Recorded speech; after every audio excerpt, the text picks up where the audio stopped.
అన్నా ఆ కుక్కర్ కట్టే కొంచెం కలిసింది అనుకో మళ్ళీ ఏం లేదు ఇక కట్టేసినా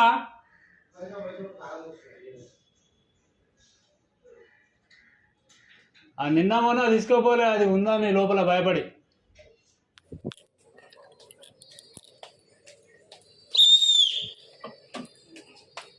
అంటే అంటే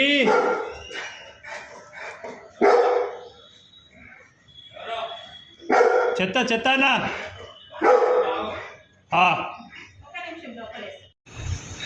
ఇంట్లో కుటుంబ సభ్యులను గుర్తుపట్టినంత ఈజీగా మనల్ని గుర్తుపట్టే అవకాశాలు అయితే ఏం లేవు. ఎందుకని చెప్పి